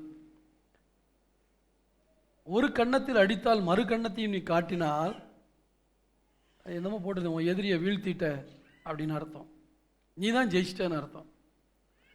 காரணம் என்னன்னா தேவனுடைய அன்பு. தேவனுடைய அன்பு. இந்த அன்பு தான் சிலுவையில் நமக்கு கொடுக்கப்பட்டது. இந்த அன்பு தான் சிலுவையில் வெளிப்பட்டது. ஆண்டவர் சொல்லாரு, உனக்குள்ள முதல்ல இருக்க வேண்டிய தெய்வீக சுபாவம் அன்பு. இந்த அன்பு அவ்வளோ லேஸில் வராது. இந்த அன்பு வர்றதுக்கு நீங்கள் உபவாசம் போட்டு ஜெபம் பண்ணணும். ஆண்டவரே, உம்முடைய அன்பை எனக்கு தாங்க. எனக்கு அன்பு செலுத்திட்டீங்க, உங்களை போல மற்றவங்களை நேசிக்க எனக்கு என்ன செய்யுங்க? கிருபை. ஏன்னா நம்ம அன்பெல்லாம் எப்படி தெரியுமா? நேசிச்சா நேசிப்போம், கிவ் அண்ட் டேக் பாலிசி. மரியாதை கொடுத்து மரியாதை வாங்கிக்கங்கிற மாதிரி. நீ என்ன நேசிச்சா நான் உன்னை நேசிக்க போகிறேன், நீ என்ன நேசிக்காட்டி நான் உன்னை நேசிக்க மாட்டேன். ஆனால் ஆண்டவருடைய அன்பு அகாப்பேங்கிற அன்பு, தெய்வீக அன்பு. யார் நேசித்தாலும் நேசிக்காட்டாலும் நான் என்ன செய்வேன்? அது இன்னைக்கு ஒரு தீர்மானம் எடுங்க. ஆண்டவரே, இவங்க என்னை நேசிக்கலைங்கிறதுக்காக நான் அவங்கள வெறுக்க மாட்டேன். யார் என்னை நேசிக்கிறாங்களோ நேசிக்கலையோ நான் நேசிக்க கடமைப்பட்டிருக்கேன். அதான் தேவனுடைய சாயல். அன்பு, சந்தோஷம். சந்தோஷம். நல்லா கவனிங்க. சந்தோஷமா இருக்கீங்களா? இங்கே கேட்கல, வீட்டில். சந்தோஷங்கிறது கர்த்தர் கொடுத்த பெரிய கிஃப்ட்டுங்க. தேவையில்லாத காரியத்தை நினைச்சு கவலைப்பட்டு எதை இழந்துடுறோம்? இருக்கிற சந்தோஷத்திலேயே ஒரு மேன்மையான சந்தோஷம், ரட்சிப்பின் சந்தோஷம். நான் இன்னைக்கு செத்தாலும் மோட்சத்துக்கு போயிடுவேங்கிற அந்த சந்தோஷம் இருக்கே, அதான் ரட்சிப்பின் சந்தோஷம், பாவ மன்னிப்பின் சந்தோஷம், அன்பு சந்தோஷம். இன்னைக்கு நிறைய வீடுகளில் சிரிக்கிறாங்க, ஆனால் என்ன இல்லை? சந்தோஷம் இல்லை. சிரிக்கிறவங்களாம் சந்தோஷமா இருக்காங்கன்னு நினைக்கிறீங்களா? பைத்தியக்காரங்க கூட தான் சிரிக்கிறான், அவனை சந்தோஷமா இருக்கான்? இல்லை. இன்னைக்கு நிறைய பைத்தியங்கள் ரோட்டில் போங்க, என்னன்னு பார்த்தா ஹெட்ஃபோன் போட்டு யார்ட்டையா சிரிச்சுட்டு போவான். பார்த்துருக்கீங்களா? திடீர்னு அவன் பாட்டு சிரிச்சுட்டு போவான். அன்னைக்கு நான் பைக்கில் போய்கிட்டு இருக்கேன், ஒருத்தன் பக்கத்தில் கண்டமானிக்கு வந்து திட்டுறான். பார்த்தா என்ன திட்டலை, ஃபோனில் யாரையோ திட்டிட்டு போகிறான். எனக்கு ஷாக் ஆகிடுச்சு. அவனுக்கு எனக்கு எந்த பிரச்சனையும் இல்லையே, ஏன் என்ன திட்டிட்டு போகிறான்னு பார்த்தா ஃபோனில் யாரையும் என்ன செய்கிறான், திட்டிட்டு போகிறான். நான் ஒரு ஆளை பார்க்குறேன், பயங்கர டென்ஷன். இங்கேருந்து கத்திக்கிட்டே சண்டை ஓட்டிக்கிட்டு அங்கே போகிறாரு, இங்கே வர்றாரு, இங்கே போகிறார், அங்கே வர்றாரு, கத்துறாரு. ரோட்டில் பஸ் ஸ்டாப்பில் இருக்க 2 பேரும் அவனை வேடிக்கை பார்க்குறாங்க. ஏன்னா யார்கிட்டயோ ஃபோனில் சண்டை போடுறான், ஆனால் வெளியே பார்க்குறதுக்கு பைத்தியக்காரன் அங்கங்கே நடக்கிற மாதிரி. அநேக நேரங்களில் உண்மையான சந்தோஷத்தை அனுபவிக்க முடியாமல் இருக்கும். சிரிக்கிறோம், ஆனால் உண்மையான அந்த சந்தோஷத்தை தான் கர்த்தர் முதல்ல பாவ மன்னிப்பு கிடைச்ச உடனே அந்த ரட்சிப்பின் சந்தோஷம் நமக்குள்ள வருது. அந்த சந்தோஷம் இல்லாட்டி இயேசுவை என்ன ரட்சிங்கன்னு கேளுங்க. அன்பு, சந்தோஷம், சமாதானம். யாவரோடும் எப்படி இருக்க வேண்டும்? சமாதானமா இருக்கணும். நம்ம சமாதானத்துக்கு நான் விளக்கம் கொடுக்கணுங்கிற அவசியம் இல்லை. சமாதானம் இருக்கிற இடத்துல சண்டை இருக்காது. சமாதானம் பெறுகிறவர்கள், சமாதானம் பண்ணுகிறவர்கள் பாக்கியவான்கள். அப்புறம் அன்பு, சமாதானம், சந்தோஷம், சமாதானம், நீடிய பொறுமை. என்ன பொறுமை? யாக்கோபு 5ஆம் அதிகாரத்தில் ஒரு 5 வசனத்துக்குள்ள 6 தடவை சொல்றாரு நீடிய பொறுமையை பற்றி. பொறுமையே கஷ்டமா இருக்கு, அப்புறங்கிட்டு நீடிய பொறுமைக்கு வர்றது? ஹலோ, தேவ சாயல்ல ஒரு காரியம் என்னது? நீடிய பொறுமை. பொறுமை அப்படிங்கிறது உங்க வாழ்க்கையோட சம்பந்தப்பட்டு இருக்குதா? ஐயோ பாஸ்டர், அதுக்கு எனக்கும் சம்பந்தமே இல்லைங்கிறீங்களா? யோசிச்சு பாருங்க. அதாவது நான் சிரிக்கிறதுக்கோ விளையாட்டுக்கோ நான் சொல்ல, சீரியஸாக சொல்கிறேன். இதனால தான் நமக்கு பிரச்சனை, இதனால தான் நம்மளால் இன்னும் வெற்றி பெற முடியலை, இதனால தான் நம்ம இன்னும் ஆளுகை செய்ய முடியலை. எவ்வளவோ காரியங்கள் இருக்குது, நேரம் போய்கிட்டே இருக்குது, இன்னும் 1/4 மணி நேரம் தான் இருக்குது. நான் ஒரு பாயிண்ட் கூட இன்னும் முடிக்கலை. சரி, வாசிங்க அப்புறம். அன்பு, சமாதானம், சந்தோஷம், நீடிய பொறுமை, தயவு, தயவு, அடுத்தவங்களுக்கு பாராட்டுற தயவு, நற்குணம், நல்ல குணம். சொல்லுங்க பார்க்கலாம், பக்கத்தில் உங்களை பார்த்து நல்ல குணமா இருங்கன்னு சொல்லுங்க. நல்ல சொல்லு, திரும்ப சொல்லுங்க, நல்ல குணமா இருங்க. சரி, நல்ல நல்ல நல்ல குணம். விசுவாசம், விசுவாசம், சாந்தம். சாந்தம். சாந்தம் என்ன அர்த்தம்? அடுத்தவங்க உங்களை திட்டினா கூட என்ன செய்யணும்? அமைதியா இருக்கு. அதான் சாந்தம். சாந்தம். எங்க பாஸ்டருடைய அப்பா ஒரு நாள் வீட்டில் ஈசி சேர் போட்டு உட்காந்து பைபிள் படிச்சுட்டு இருந்தாராம். யாரோ ஒருத்தன் வந்து பயங்கரமா அங்கே அவரை பற்றி பயங்கரமாக பேசியிருக்கான், கண்ட மனைக்கு திட்டிருக்கான். இவர் அப்படியே தலையாட்டிக்கிட்டே பைபிளை படிச்சுட்டே இருக்காரு. அவன் திட்டிட்டு போயிட்டான். பக்கத்தில் இருந்து ஒருத்தர் வந்து, சார் என்ன சார் அவன்கிட்ட யாரை சார் உங்கள்கிட்ட திட்டிக்கிட்டு இருந்தான்? அவங்களுக்கு என்ன தெரியல, இவர் அமைதியாக இருக்கிறத பார்த்து இவரை திட்டலை போல, யாரை பற்றியோ இவர்கிட்ட வந்து திட்டுறாங்கன்னு நினச்சிட்டு வந்து கேட்குறாங்களாம். அவர் சொன்னார், அந்த புண்ணியவன் என்னத்தாப்பா திட்டிட்டு போகிறான். அப்படிப்பட்ட பரிசுத்தவான்கள் இருந்த உலகம். யாரை பற்றியோ இவர்கிட்ட திட்டின மாதிரி உலகம் நினைக்குது. உங்களையும் அப்படி தான் நினைக்கணும். சாந்த குணம் நமக்கு. அதான் கிறிஸ்தவனால இதாங்க. பேரை மாற்றிக்கிறது, ஞானஸ்தானம் எடுக்கிறது, அந்நிய பாஷை பேசுறது, குதிக்கிறது, அது கிறிஸ்தவம் அல்ல. எனக்குள்ளே காணப்படுகிற தெய்வீக சுபாவம், தேவ சாயல். அடுத்து வாசிங்க. இச்சையடக்கம். இச்சையடக்கம் என்னது? அளவு கடந்த ஆசை, அதை அடக்கணும். அளவு கடந்த ஆசை எல்லாத்துலேயும் வரும். சாப்பாட்டு மேலே வரும் அளவு கடந்த ஆசை. சாப்பாட்டில் வரும், ட்ரெஸ்ஸில் வரும், வேற எல்லா ஒரு பொருள் மேலே வரும். அளவு கடந்த ஆசை. அந்த இச்சையை அடக்கணும், அடக்க கற்றுக்கொள்ளணும். அப்புறம் அவ்வளோதான். சரி, இந்த தேவ சாயலை நீங்கள் அடைஞ்சிட்டிங்கன்னா, முன்னாடி சாத்தானுடைய சாயல் போட்டிருக்கு, ரெண்டாவது தேவன். இந்த தேவனுடைய சாயலை அடைகிற பிள்ளைகள் தான் சாத்தானை ஆளுகை செய்ய முடியும், அவனுடைய கிரியைகளை ஆளுகை செய்ய முடியும். அவன் நம்மளை ஆளுகை செய்யவே முடியும். சரி, நான் தேவ சாயலை அடைந்து விட்டால் எதை ஆளுகை செய்வது? அதுதான் சொல்ல போறேன். ஆளுகை செய்றீங்கன்னு சொல்றீங்களே பாஸ்டர், நான் எதை ஆளுகை செய்யறது? எனக்கு கீழே 10 பேரை கொடுத்துருக்காங்க, அவங்கள ஆளுகை செய்கிறதா? புரியுது உங்களுக்கு? இந்த எத்தனை பேருக்கு இது புரியல? உண்மையை சொல்லுங்க. எதை ஆளுகை செய்யறதுன்னு எனக்கு புரியும். பூமி ஆளுகை செய்ய போறீங்களா? அதுக்கெல்லாம் அரசியல்வாதிகள் இருக்காங்க. எத்தனை பேருக்கு புரியல? எனக்கெல்லாம் முதல்ல புரியல. புரிஞ்சவங்க சொல்லணும்.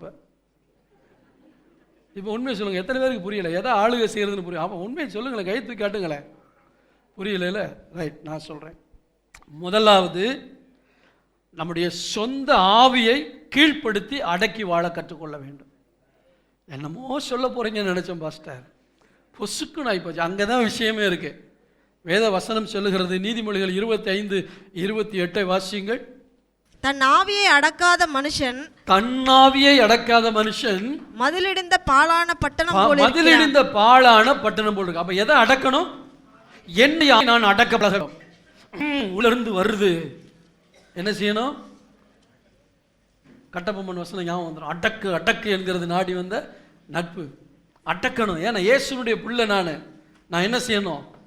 அடக்கணும். உன்னுடைய ஆவி அநேக நேரத்தில் என்ன செய்யும்? கொதிக்கும். ஆவியில் கொதிப்பு யாருக்காவது வந்திருக்குதா? எனக்கு வந்திருக்கு.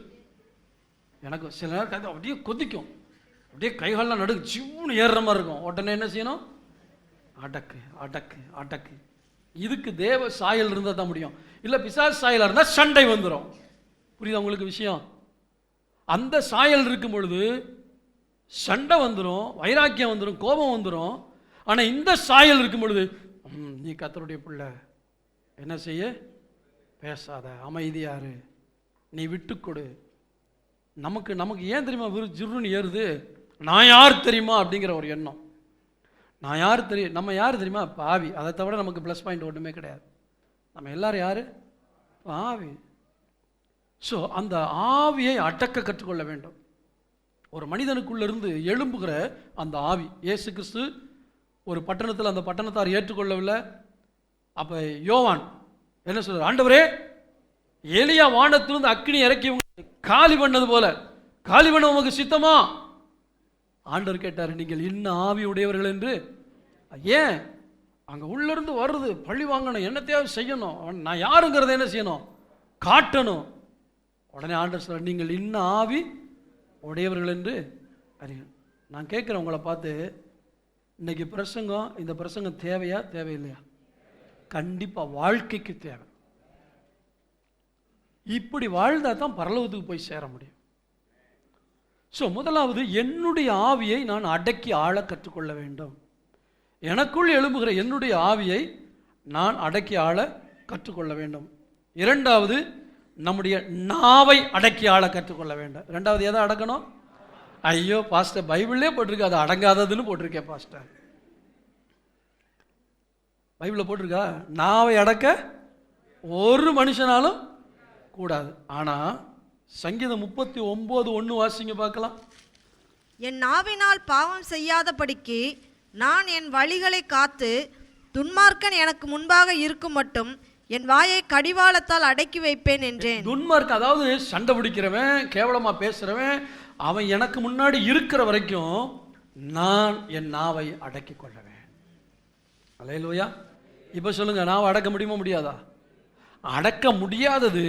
ஆனால் நம்ம தேவ சாயலை அடையும் பொழுது அந்த நாவை என்ன செய்ய முடியும்?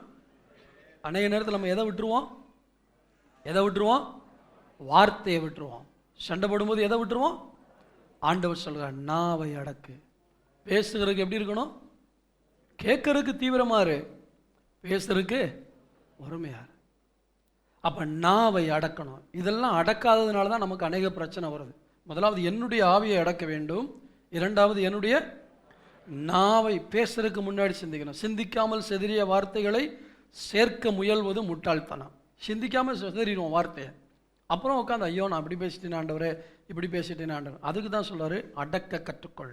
நீ ஆளுகை செய்கிறவன் என்றால், பிசாசு ஆளுகை செய்யறதுக்கு முன்னாடி ஒன்னு ஆளுகை செஞ்சா தான் அவனை ஆளுகை செய்ய முடியும்.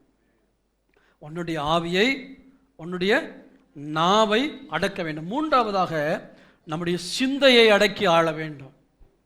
சொல்லுங்க பார்க்கலாம், எதை அடைக்கணும்? பிள்ளைங்களாம் சொல்லுங்க பார்க்கலாம்.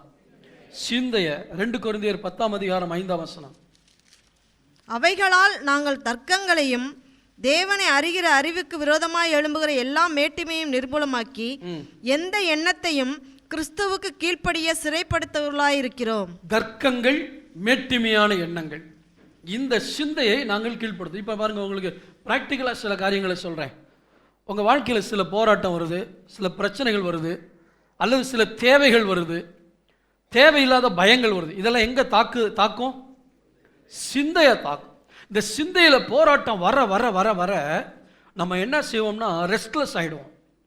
இதை எல்லாத்தையும் கீழே அடக்கி கொண்டு வர பழகணும். என் சிந்தையில் பல பிரச்சனை வரும்போது நம்மளால் என்ன செய்ய முடியாது. அப்போன்னு சொல்கிறேன், ஐயோ இந்த பக்கம் போனால் ஒரு பிரச்சனை, அங்கே போனால் ஒரு பிரச்சனை, இங்கே போனால் ஒரு பிரச்சனை, ஐயோ என்னால் தாங்க முடியல. வேதம் சொல்லுகிற இந்த ஆவியானவருடைய துணையினால என் சிந்தையில் ஓடிக்கொண்டிருக்க எல்லாத்தையும் தலையில் வச்சிருக்கக்கூடாது. அதை அப்படியே நான் கீழ்ப்படுத்த கற்றுக்கொள்ள வேண்டும். கரங்களை தட்டி கர்த்தருடைய நாமத்தை மகிமைப்படுத்துவோமா? ஸோ என்னுடைய சிந்தையை நான் அடக்கி, இந்த சிந்தை தான் சிதறடிச்சு பறக்கும், தேவையில்லாத கற்பனையில் போகும், அங்கங்கே அசுத்த காரியங்களை யோசிக்கிறது, அது இதுண்டு தேவையில்லாத பகைகள், உணர்வுகள், எல்லாம் என்னென்னமோ காரியங்களை. இந்த சிந்தை தான் நம்ம நிம்மதியை கெடுக்கிறதே. எது? நம்முடைய சிந்தை. தெய்வ பிள்ளைகளே, நீங்கள் வேலை பார்க்குற இடத்துலையோ, குடியிருக்கிற இடத்துலையோ, அல்லது எந்த காரியத்திலும் உங்களுடைய சிந்தையில் பாதிப்பு வரும்பொழுது சோர்ந்து போகாதீங்க. அந்த சிந்தையில் பாதிப்பு வரும்பொழுது உங்களால் ஜெபிக்க முடியாது. நீங்கள் ஜெபம் பண்ண உட்காந்தா இதுதான் ஞாபகத்துக்கு வந்துக்கிட்டே இருக்கும். நான் ஒரு முறை இப்படிப்பட்ட பல காரியங்களில் பாதிக்கப்பட்டிருக்கும் பொழுது, ஒரு அமெரிக்காவில் ஒரு பால் விளையாடுவாங்க, நான் ஏற்கனவே சொல்லியிருக்கேன்ல. இங்கேருந்து தூக்கி போடுவான், ஒருத்தன் பிடிப்பான், அதை தூக்கிட்டு ஒருத்தன் ஓடுவான், எல்லாரும் அவன் மேலே விழுவாங்க அந்த பாலை பிடுங்குறது. அதுக்கு என்ன பால்? சரி, ஏதோ பேர் இருக்கட்டும். அவன் என்ன செய்வான், கீழே விழுந்துருவான். 10 பேர் 20 பேர் அவன் மேலே படுப்பாங்க. இவன் அடியில் தன்னுடைய ஆள் யாருன்னு அந்த பாலை என்ன செய்வான், அப்படியே பாஸ் பண்ணி விட்டுருவான். கீழிருந்து பார்ப்பான். நான் ஆண்டவர் சொன்னேன், ஆண்டவர் எனக்கு மேலே ஏகப்பட்ட பிரச்சனை, போராட்டம் என் மேலே இருக்கு, ஆனால் இங்கே இருந்து நான் என் மேலே இருக்க பிரச்சனையை பார்க்க விரும்பல, இதுக்கு அடியிலிருந்து ஒரு ஓட்ட வழியாக நான் உங்களை நோக்கி பார்க்குறேன் ஆண்டவரே. இதுதான் இந்த மேலே இருக்க சிந்தையெல்லாம் கர்த்தருக்கு கீழே, எனக்கு கீழே நான் கொண்டு வர்றது. இன்னைக்கு அநேகருடைய வாழ்க்கையில் மிக முக்கியமாக அடக்க வேண்டியது எது? சிந்தை. கவலை, வேதனை, பிரச்சனை, போராட்டம், டென்ஷன், இதெல்லாம் நம்ம சிந்தையை போட்டு கொஞ்ச நாள் போனால் சைக்கோவே ஆகிடும், அந்த மாதிரி ஆகிடும். நீங்கள் முதல்ல செய்ய வேண்டியது, இந்த சிந்தை எல்லாம் நான் கர்த்தருடைய பாதத்தில், என்னுடைய இதைத்தான் வேதத்தில் சொல்லப்பட்டிருக்குது, சகலத்தையும் அவனுடைய பாதங்களுக்கு கீழ்ப்படுத்தினேன். நான் கீழ்ப்படுத்த கற்றுக்கொள்ள வேண்டும். என்னுடைய ஆவியை எனக்கு கீழ்ப்படுத்த கற்றுக்கொள்ள வேண்டும். என்னுடைய நாவை எனக்கு கீழ்ப்படுத்த கற்றுக்கொள்ள வேண்டும். என்னுடைய சிந்தையை கீழ்ப்படுத்த கற்றுக்கொள்ள. நான்காவதாக நம்முடைய, சரி அதுக்கு முன்னாடி எதை சிந்திக்கணும்? பிலிப்பியர் 4:8 வாசிங்க. கடைசியாக சகோதரரே, உண்மையுள்ளவைகள் எவைகளோ, ஒழுக்கமுள்ளவைகள் எவைகளோ, நீதி உள்ளவைகள் எவைகளோ, கற்புள்ளவைகள் எவைகளோ, அன்புள்ளவைகள் எவைகளோ, நற்கீர்த்தி உள்ளவைகள் எவைகளோ, புண்ணியம் எதுவோ, புகழ் எதுவோ, அவைகளையே சிந்தித்துக் கொண்டிருங்கள். இந்த போட்ட லிஸ்ட் எல்லாத்தையும் பார்த்துக்குங்க. இதை மட்டும் நீங்கள் சிந்திச்சுக்கிட்டே இருந்தீங்கன்னா தேவையில்லாத காரியங்களை கீழே அடக்கி ஆள முடியும். இவைகளையே சிந்தித்துக் கொண்டிருங்கள். நான்காவதாக, என்னுடைய சுய சித்தத்தை நான் அடக்கி ஆள வேண்டும். அநேக நேரங்களில் நம்மளை தவறான வழியில் நடத்தக்கூடியது நம்முடைய சுய விருப்பங்கள். பவுல் சொல்லுகிறார், நான் விரும்புகிறதை செய்ய முடியாமல் விரும்பாத தீமையே செய்கிறேன். காரணம், எனக்குள்ள இருக்கிற பாவமே அப்படி செய்கிறது. இந்த சுய விருப்பம் எப்பொழுதுமே தேவனுடைய சித்தத்துக்கு பகையாளி. நமக்குள்ள வர்ற விருப்பங்கள் தவறல்ல, ஆனால் தேவன் நமக்கென்று ஒரு சித்தம் வைத்திருக்கும் பொழுது அந்த சித்தத்தின்படி நடப்பதற்கு ஆண்டவர்கிட்ட போய் சண்டை போட்டுக்க கூடாது. இல்லை ஆண்டவரே, நான் இப்படி தான் போவேன். ஆண்டவர் சொல்ற காரியத்தையே வேணான்னு சொல்லக்கூடிய அளவுக்கு நம்முடைய சுய சித்தம் மேலே வரவே கூடாது. அப்போ அந்த சுய சித்தம், இயேசு சொன்னார், என்னுடைய சித்தத்தின்படி அல்ல நம்முடைய சித்தம். அப்போ என்னது? இயேசுக்கும் சுய சித்தம் இருக்கு. அதனால தானே சொல்றாரு, என்னுடைய சித்தத்தின்படி அப்போ எனக்குன்னு ஒரு சித்தம் இருக்கு ஆண்டவரே. ஆனால் நான் என்ன பண்ணுறேன்? என்னுடைய சித்தத்தை கீழ்ப்படுத்திட்டு உங்கள் சித்தத்தை மேலே வைக்கிறேன். தெய்வ பிள்ளைகள் எதை அடக்கி ஆளணும்? என்னுடைய சுய விருப்பங்கள், சுய சித்தத்தை அடக்கி ஆள கற்றுக்கொள்ள வேண்டும். இப்படி ஆளுகை செய்ய வேண்டும் என்றால் முதல்ல எனக்கு என்ன தேவை? தேவனுடைய சாயல், அந்த ஆவியின் கனி. தேவனுடைய சாயலின்படி நான் வாழும்போது மறுபடியும் அந்த ஆளக்கூடிய தன்மையை நான் என்ன செய்கிறேன்? பெற்றுக்கொள்கிறேன். 110ஆம் சங்கீதம் 1ஆம் வசனத்தை வாசிங்க.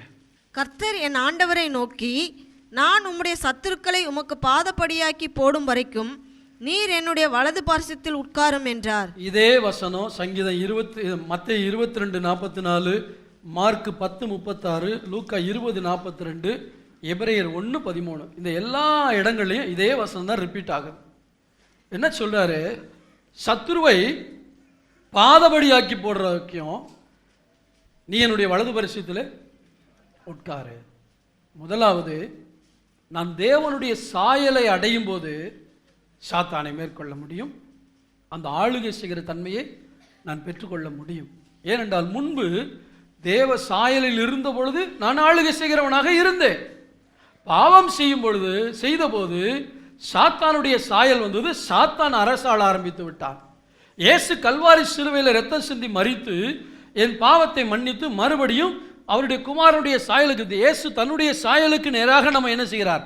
மாற்றிக்கொண்டே இருக்கிறார். ஐயா, உங்களை என்னையும் தேவ சாயலுக்கு நேராக மாத்துறதுக்கு தான் இந்த வசனத்தை கையில் கொடுத்துருக்காரு.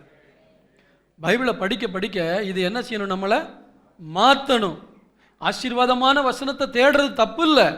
ஆனால் இந்த வசனம் என்னை மறுரூபமாக்க வேண்டும், என்னை மாற்ற வேண்டும். தேவ சாயலுக்கு நேராக என்னை இந்த வசனம் என்ன செய்ய வேண்டும்? மாற்ற வேண்டும். அதுக்கு தான் இந்த பைபிளை கொடுத்துருக்காரு. பைபிளை அதிகமாக படிக்க படிக்க நீங்கள் என்ன செய்கிறீங்க? தேவ சாயலுக்குள்ளே வந்து கொண்டே இருப்பீர்கள். இரண்டாவது காரியம், நான் ஆளுகை செய்ய வேண்டுமானால், எல்லாம் என்னுடைய பாதங்களுக்கு கீழே வர வேண்டுமானால், நான் உட்கார்றது மேலே உட்காரணும். ஆமென். எங்கே உட்காரணும்? அவருடைய வலது பரிசத்தில் உட்காரணும். இயேசு கிறிஸ்துவை பற்றி சொல்லப்பட்ட தீர்க்க தரிசனம். ஆனால் எபேசியர் 2:7 என்ன சொல்லப்பட்டிருக்கிறது? வாசிங்க. கிறிஸ்து இயேசுவுக்குள் நம்மை அவரோட கூட எழுப்பி உன்னதங்களிலே அவரோட கூட உட்காரவும் செய்தார். நல்ல கவனிங்க. கிறிஸ்து இயேசுவோடு கூட நம்மை உயிரோடு எழுப்பி எங்க கொண்டு போய்? உன்னதங்களிலே அவரோடு. அந்த வார்த்தையை அழுத்தி சொல்லுங்க. யாரோடு? அவரோடு கூட உட்கார வைத்தார். இப்ப ஏசாயா 66:1 என்ன சொல்லப்பட்டிருக்குது? வானம் என்னுடைய, அவருடைய பாதப்படி தான் பூமி. இப்ப பூமியில நடக்கிற எல்லாமே யாருடைய பாதத்துக்கு கீழே இருக்கு? தேவனுடைய பாதத்துக்கு கீழே இருக்கு. எதுவுமே அவர் தலைக்கு மேல போல. என்ன நடந்தாலும் அவருடைய பாதத்துக்கு கீழே தான் இருக்கு. ஏன்னா அவருடைய சிங்காசனம் மேல இருக்கு. இப்ப நல்ல கவனிங்க, என்ன கொண்டு போய் எங்க உட்கார வைக்கிறாரு? ஆண்டவரோட உட்கார வைக்கும்போது எல்லாமே யாருக்கு கீழே தான் இருக்கு? என்னுடைய பாதத்துக்கும் கீழே வருகிறது. கரங்களை தட்டி கர்த்தருடைய நாமத்தை மகிமைப்படுத்துவோம். நான் சிங்காசனத்தில் அவரோடு இருக்கிற அனுபவத்தில் இருக்க வேண்டும். கிறிஸ்தவ வாழ்க்கையிலே ஜெபத்திலே ஒவ்வொரு நாளும் நான் அவரோடு அமர வேண்டும். காலையில் எழுந்த உடனே ஆண்டவரே நான் உங்களோடு வந்து அமர்றேன். காலையிலேயே அவரோடு அமர ஆரம்பிச்சிட்டிங்கன்னா அந்த நாளில் எழும்புற அத்தனை பிரச்சனை, அத்தனை தேவை, அத்தனை போராட்டம், அத்தனை பலவீனமும் உங்கள் காலுக்கு கீழே தான் இருக்குமே தவிர ஒரு நாள் உங்கள் தலைக்கு மேலே போகவே போகாது. ஏன்னா நீங்கள் அவரோட உட்கார்ந்து இருக்கீங்க. இன்னைக்கு காலையில் எழுந்து நீங்கள் அவரோட உட்காராம இருக்கும் பொழுது, நீங்கள் உன்னதத்தில் உட்கார மறக்கும் பொழுது, இந்த பூமிக்குரிய காரியங்களில் ஈடுபடும் பொழுது எல்லாம் உங்கள் தலைமையில வர்ற பிரச்சனையாக மாறிடும். அதை ஜெயிக்க முடியாது. பார்த்து பார்த்து புலம்புவீங்க. ஆனால் காலையிலே ஜெபம் பண்ணிட்டீங்கன்னா அவரோடு இருக்கும் பொழுது என்ன வந்தாலும் நான் ஒரு கை பார்க்குறேன். அல்லேலூயா. அப்போ ரெண்டாவது, நான் ஆளுகை செய்யணும்னு என்ன செய்யணும்? டெய்லி அவரோடு உட்காருகிற அனுபவம். அவரோடு உட்காரும் பொழுது அவருக்குரிய அதிகாரம், அவருக்குரிய வல்லமை எனக்கு வருகிறது. பூமியிலே ஏன் சீஷர்களுக்கு அந்த அதிகாரம் வல்லமையை கொடுத்தார் தெரியுமா? பூமியில எல்லாரும் வேற வேற இடத்துல உட்கார்ந்து இருந்தாங்க. இந்த சீஷர்கள் மட்டும்தான் இயேசுவோடு அமர்ந்திருந்தார்கள். இந்த இயேசுவோடு இருந்தவங்களுக்கு வல்லமையும் அதிகாரத்தையும் கொடுத்தார். இன்றைக்கு நீங்கள் ஒவ்வொரு நாளும் இயேசுவோடு வாழ்வீர்கள் என்றால், ஒவ்வொரு நாளும் ஆண்டவருடைய பாதத்தில் அமர்ந்து ஜெபிப்பீர்கள் என்றால், ஒவ்வொரு நாளும் ஆண்டவருக்கு தெரியும் இந்த நாளில் நீங்கள் படுக்க போகிற வரைக்கும் என்ன பிரச்சனை வரப்போகுது, என்ன தேவைகள் வரப்போகுது, என்ன போராட்டம் வரப்போகுதுன்னு அவருக்கு தெரியும். அதுக்கு நீங்கள் காலையில் ஜெபம் பண்ணும்போதே, வேதத்தை வாசிக்கும் பொழுதே வசனத்தை கொடுத்து அல்லது உள்ளத்தில் பேசி உங்களை நல்லா ஸ்ட்ராங் ஆக்கிடுவார். அதுக்கப்புறம் வர்ற அத்தனை பிரச்சனைகளையும் ரொம்ப எளிதாக மேற்கொண்டு போவீங்க. Tension free life. ஆமென் சொல்லுவோமா? நான் கடைக்கு போனேன்னா சட்டை எடுக்கும் போதில் ரிங்கிள் ஃப்ரீ ஷர்ட் இருக்கா அப்படின்னு தான் கேட்பேன். அது கொஞ்சம் காஸ்ட்லி. அப்படின்னு என்ன அர்த்தம்? சுருக்கம் வராது அதிகமாக, ரொம்ப போட்டு அயன் பண்ணுங்கிற அவசியம் இல்லை. ரிங்கிள் ஃப்ரீ ஷர்ட் தான் கேட்பேன். அது ஈஸியாக அயன் பண்ணலாம். ஆண்டவர் நமக்கு தர்றது டென்ஷன் ஃப்ரீ லைஃப். ஆமென் சொல்லுங்க பார்க்கலாம். எல்லாத்தையும் தூக்கி அவர் பாதத்தில் வச்சுக்கிட்டே இருக்கணும். ஏன்னா நான் அவரோடு இருக்கும் பொழுது நடைபெற எல்லாமே என்னுடைய பாதத்துக்கு கீழே தான் வருகிறது. எத்தனை பேர் விசுவாசிக்கிறீங்க? இன்னைக்கு ஒரு தீர்மானம் எடுங்க, நான் தேவ சாயலில் மாற வேண்டும். தேவ சாயலில் மாறிட்டேன்னா இது ஒரே நல்ல மேஜிக் மாதிரி இன்னைக்கு நீங்கள் ஜெபம் பண்ணிட்டு போன உடனே நான் தேவ சாயலாக மாறிட்டேன்னு சொன்னால் ஏமாந்து போவீங்க. அப்படி தான் நம்ம ஏமாந்துக்கிட்டு இருக்கோம். இது லைஃப் லாங் ப்ராசஸ். ஒவ்வொரு நாள் ஒரு காரியத்தில் நீங்கள் தவறி இருக்கலாம். அதுக்காக தவறிட்டேன்ட்டு விழுந்து கிடக்கக்கூடாது. ஆண்டவரே நான் இந்த காரியத்தில் தவறிட்டப்பா, இனி ஒரு சந்தர்ப்பம் இப்படி வந்துச்சுன்னா நான் உங்கள் சாயலை காட்டுவேன். அல்லேலூயா. குற்ற மனசாட்சி உங்களை குற்றப்படுத்துகிற செய்தி அல்ல இது. உங்களை உணர்வடைய செய்து மீண்டும் உங்களை எழும்ப பண்ணுகிற ஒரு செய்தி. எனவே ஆண்டவரே நான் தவறின இடங்கள் எல்லாம் நான் இப்போ யோசிச்சு பார்க்குறேன். எந்த பிரச்சனை, எந்த போராட்டம், எந்த காரியமாக இருந்தாலும் எல்லாம் என் காலுக்கு கீழே தான் இருக்கணுமே தவிர ஒரு நாள் என் தலைக்கு மேலே போகவே கூடாது. ரெண்டு காரியம் பைபிளை படிங்க. தேவ சாயல் வரும். உங்கள் சிந்தையை அடக்கி ஆளுவீங்க, உங்கள் நாக்கை அடக்கி ஆளுவீங்க, உங்களுடைய ஆவியை அடக்கி ஆளுவீங்க, உங்கள் சித்தத்தை அடக்கி ஆளுவீங்க. ரெண்டாவது, அவரோடு அமர்ந்திருக்க உன்னதங்களில் இருக்கும் பொழுது எல்லாமே அவருடைய பாதத்துக்கு கீழே இருக்கிறது போல உங்களுக்கு கீழே அவர் கொண்டு வருவார். இதைத்தான் சொல்லுகிறது, சகலத்தையும் அவனுடைய பாதங்களுக்கு கீழ்ப்படுத்தி உன்னுடைய கரத்தின் கிரியின் மேல் ஆளுகை செய்ய வைத்தேன். அதே தேவன் ஆதியில் எப்படி ஆதாம் ஏவாளுக்கு கொடுத்தாரோ அதே காரியத்தை இன்றைக்கு நமக்கு கொடுக்க விரும்புகிறார். இந்த கண்ணோட்டத்தோடு ஆண்டவரிடத்தில் அணுகி ஜெபம் பண்ணி வேதத்தை வாசிச்சு பாருங்க, உங்களுக்குள்ள பவர் கூடிக்கிட்டே போகும். உங்களுக்குள்ள பவர் கூடிக்கிட்டே போகும். எந்த பிரச்சனையும் துச்சமாக நினைப்பீங்க, இது என்ன பண்ண போகுது. இல்லாட்டி சின்ன பிரச்சனையை கூட எறும்பை யானையாக நினச்சி தலையில் தூக்கிட்டு வருவீங்க. எறும்பை யானையாக நினச்சி தலையில் தூக்கிட்டு வருவீங்க. கத்தர்கிட்ட இருந்து போகும் பொழுது கோலியாத்தை கூட கோலி குண்டா பார்க்க வைப்பார் ஆண்டவர்.